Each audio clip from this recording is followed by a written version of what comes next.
dizzy. I was about to fall down. My stomach was rolling, and I went, uh-oh, we've had an earthquake. And for those of you who don't actually feel Mother Earth, when we had in Indonesia, when they had a tsunami, I was walking across California Experience at Disneyland, and I just fell to my knees. And I went, oh my God, something bad has happened to the planet.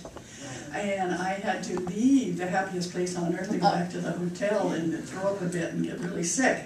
And then I turned on the television to find out what was happening.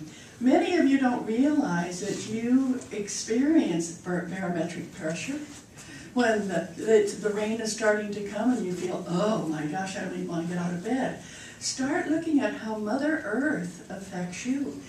She affects us all because she is like that mothering energy. And as we listen to her, we find that there are times when we know exactly what she's saying to us.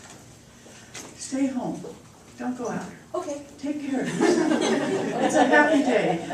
Everything is shining. The birds are singing. It's day to get out. It's a happy day. Think of all the things that Mother Earth says to you. And we know that we have a connection with Mother Earth, just like, how many of you have ever gotten an acupuncture session? And they find the meridians in your body to use for acupuncture. Well, Mother Earth has meridians also, and these are called ley lines. And when they come together, it's a vortex. And as our wonderful April and those people who work with vortex energy know, it's powerful in your body, but it's also very powerful on the planet. And they're very high energy spots on Earth, and NASA has even been able to see them from outer space. That there are vortex shining places on Mother Earth. And they're one of those things that the electromagnetic energy, they're not quite sure why that's so strong in those vortex energies, but it is. So when you think of that we are analogous, thank you. Have you ever had a word you read it and it doesn't come out the same way? Analogous to us. That all of that energy that goes through our body is like the energy that's going through Mother Earth. And if you've ever gone through a difficult time in your life and you just go outside and throw yourself down on the earth and just, don't you feel healed? Don't you feel better? You get grounded. Where do you think we got the word grounded from? That's being one with the ground, being one with the earth, and you get that sense of being grounded. And when you think of the spiritual places that are on the earth, I don't know if any of you have ever thought of where these spiritual places are, and this is where the ley lines come together in a vortex energy, and they are like our chakra points. Where did our basket go? Could you pass the basket? These are kind of things to take home if you ever want to look at a place to go where you are going to be so amazingly charged. Find a place where there are ley lines. And most of you have been to a few of these. And you will go there and say, I had the most spiritual, wonderful experience because I was in Mount Shasta. And I had the most wonderful experience because I was in Glastonbury, England. I had a fantastic time when I was in Maui, Hawaii. These are places where there's vortex energy. And yes, April. Can I share a story that happened? Sure. So I went to the Integratron, which is north of Joshua Tree National Park, and they took us out on ley lines, and I spun with a partner around and around and around on the ley line where they intersected, and I could see in my peripheral vision the crystalline city that's actually another realm here on the planet. And when I let go of my friend, because I was so excited what I was seeing, I fell. Now I landed on desert land, but it felt like I landed on a pillow. And that was my experience of a ley line. They're really there. Well, one of the things that we have, and most of you don't realize that our angel of Glastonbury, that's a picture of one of the places where there is a ley line. And the water that is coming out of the lion's head is red. That's why it's not easy to see that water. Because according to historians, Joseph of Arimathea, who was the uncle of Jesus Christ, After Jesus had died, he took a chalice and he went to go to this wonderful place. This is where the ley lines are. And he reached into the font, is at the ley line, and pulled out water and drank it. And when he poured the chalice out, that water that ran into the chalice well was red, and instantly all the water turned a reddish color. Now it was such a miracle because at the top of the Glastonbury Tor, on one side is a well and white water comes out, well, clear water, and on the other it's the red water of the chalice well. And they never have been able to figure out, all sorts of experiments, everything else, why is that water running that reddish color? It's run like that for centuries. For centuries. And so, but the feeling you get when you're there, when you drink, they've got a glass there so you can drink from the chalice well. And it's an overwhelming peacefulness that comes over you. But you're going to find that in any of these places you go, where there is that fantastic vortex energy. And we have traveled to Glastonbury, we have traveled to Mount Shasta, we've traveled to Hawaii, but there are other places where Mother Earth's energy comes together and spins.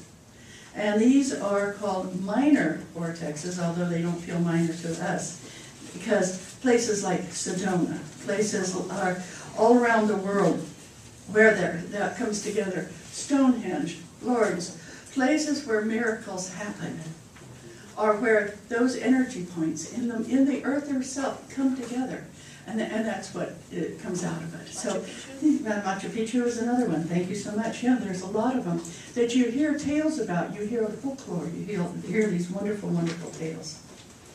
Our earliest indigenous people honored Mother Earth as Gaia, G-A-I-A, Gaia, and that Gaia energy, they called her the first deity. That Gaia came about out of all the chaos. Before, when the earth was just forming, it was very chaotic, as you can imagine. And out of all that chaos came Gaia, came the mother. And they talk about her that Gaia is a Greek word that talks about Mother Earth. But the indigenous people also said that the mother came from the void, and the mother came, and Father Sky, and Mother Earth. And the Greeks called what they call Father Sky, the sky was called Uranus. So Uranus and Gaia got together and formed all that we know in the universe here in our galaxy. And the same, the Native Americans talk about the two coming together, the mother and the father. The Celts were the ones that talked a lot about what was going on with the mother. They had goddesses. They had last week we heard about the Druids who were with the goddess, yes, but mainly they were part of working with the Celts. But there is so much about that, and that creation myth that we have is all around the world in all the different energies. Now, where did that come from? It came from that ability to feel the earth as a mother. It came from that place where you can talk to the trees, where you can listen to the rocks, where you can feel the rivers. All of the things that are there are the part of that spirit that we call mother. And think of reincarnation. Here at CCL, quite often, we talk about reincarnation. Some people feel it's real, some people know it's real, and some people feel it's a myth. But whatever you feel about reincarnation, we see it in nature, don't we? What about the caterpillar and how it becomes the butterfly? All of these energies that change, they virtually die and then come back again as something else. Looking at some of the bulbs, we got a bulb from one of our Druid groups, and it's now about this tall and sprouting. But it started out dormant. It didn't look like it would ever be. There's a little ugly little brown thing stuck in the dirt. And we watered it, and a miracle happened. It was reborn. And that's just exactly like we are. We are beings that every day, our part of our body is being reborn. Just like Mother Earth. Whether it's an earthquake, which shifts. think of Mother Earth as giving birth when there's an earthquake. For those of you who experience birth, what happens? It's not too pleasant, is it? It hurts. It hurts, but it moves, doesn't it? It moves and creates new. And that's what earthquakes do. They move and they create new energy. So when you think about that happens, the creation of new energy.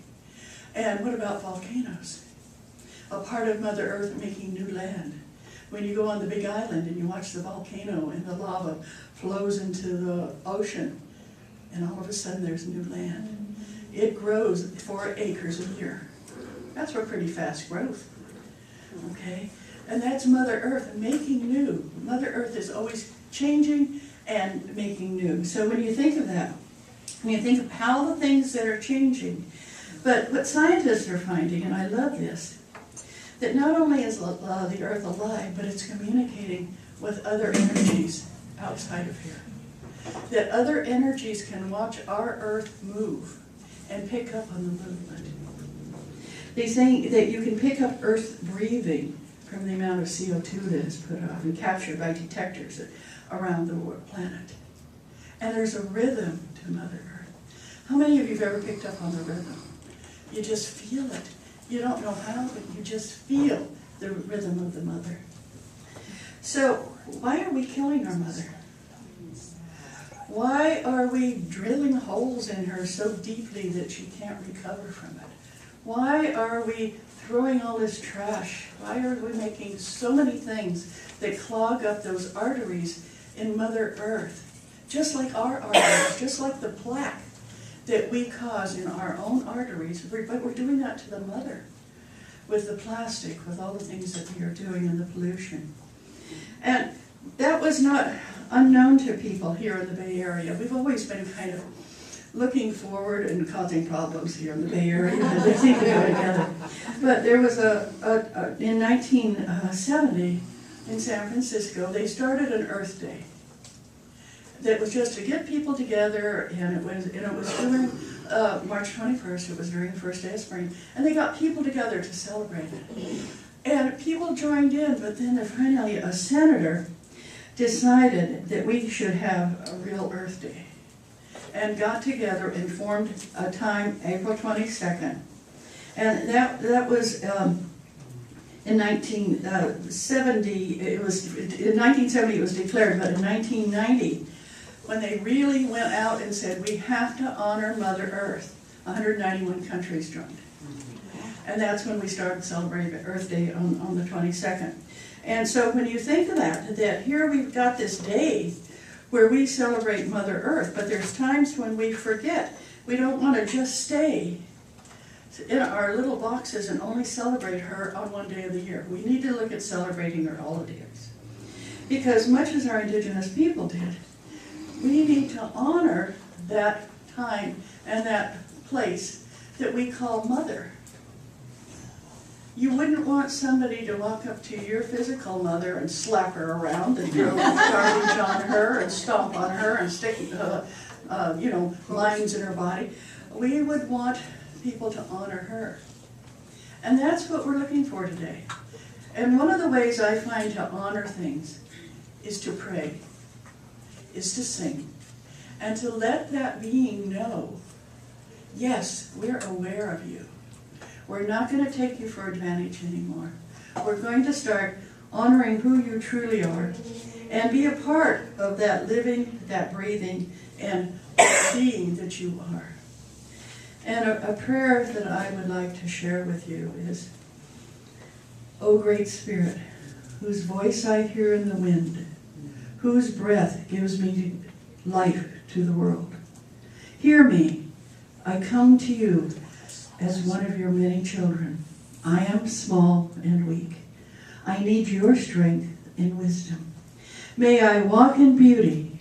Make my eyes behold the red and the purple sunset. Make my hands respect the things that you have made, and my ears sharp to hear your voice. Make me wise so that I may know the things that you have taught your children, the lessons that you have hidden in every leaf and rock. Make me strong, not to be superior to my brothers, but to be able to fight my greatest enemy, myself. Make me ever ready to come to you with straight eyes, so that when life fades as the faded sunset, my spirit will come to you without shame. John Yellowlark. Well, we have a person who writes poems and writes music, who I think has a great song for us, and we were going to want you to help us sing along. Janet Childs, would you please come up in? Yay! Yay! I can't hear you. May I say something real quickly? Real quick, okay? That Native American prayer that she just said is actually a song as well. And believe it or not, it's one of the ones our choir is going to be doing after the concert on June 4th. And if anyone ever wants copies of it, I have sheet music available. Great, thank you. I have a copy here for you. Oh, that's awesome. So this song came to me I was in Maui, Hawaii, in the first harmonic convergence. And that's where this song was born. And it's called Mother Waters. And I encourage you to sing along with me, because we can do some wonderful things with this. And we have a lot of musicians and singers in the house, so take this away, okay? Take it away. Mother waters, mother, mother waters, calling me, calling me. Mother waters, mother, mother waters, calling me, calling me. In the ocean, in the deep ocean, holding me, cradling me. In the ocean, in the deep ocean, holding me, cradling me. Mother waters, mother, mother waters, calling me, calling me. Mother waters, mother, mother waters, calling me, calling me. In the earth, in the arms of the earth, holding me, cradling me. In the earth, in the arms of the earth, holding me, cradling me. Mother waters, mother, mother waters, calling me, calling me. Mother waters, mother, mother waters, calling me, calling me. Brother, sun, sister, moon, shine on me, shine on me. Brother, sun, sister, moon, shine on me, shine on me. Mother waters, mother, mother waters, calling me, calling me. Mother waters, mother, mother waters, calling me, calling me. On the wings of the Spirit, set me free, set me free. On the wings of the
but I think when everybody else is doing it, you kind of chime in, I know I do. Try and stop us, yeah. Yeah, and, so today I want you to think of that. What can I do to help support Mother Earth? Or what can I do to stop destroying Mother Earth? And start looking at ways that you can help. And think of that as, okay, this is my mother. I want to be nice to her. I want to take care of her. I want to stop polluting. I want to do all of these wonderful things. And know that Mother Earth repays us. Haven't we seen that in the gardens that we plant, the trees that we plant, the way that we help her, the things that we do? And when you think of the chakras that you have, when you start out with the crown chakra, and that chakra connects you to Source, but it's also Mount Shasta in Mother Earth. Wow! For those of you who have lived here in California and never been to Mount Shasta, you have just missed one of the greatest things to do. There is a place in Mount Shasta where the water flows out of the belly of the mother of Mount Shasta. And it's about this big of a place that the water comes out. And that becomes the Sacramento River. That's right. And the Sacramento River has ocean-going vessels on it. But you can go in there, stand in this pond, and put your hand there, and for just a minute, stop the water. How much power do you have over Mother? Mother has to be allowed to do what she wants, but we seem intent on stopping her, on changing what she's doing. And every time you think, well, it ought to be this way, stop and say, is this a change for the better, or is it change for my convenience? And you're going to be amazed how many times you realize that the way Mother Earth has it is really the absolute best way. Folks, this is your land. This is your place. This is where you chose to be born in this incarnation. And while you're here, let's make it a better place for everybody else. Choir.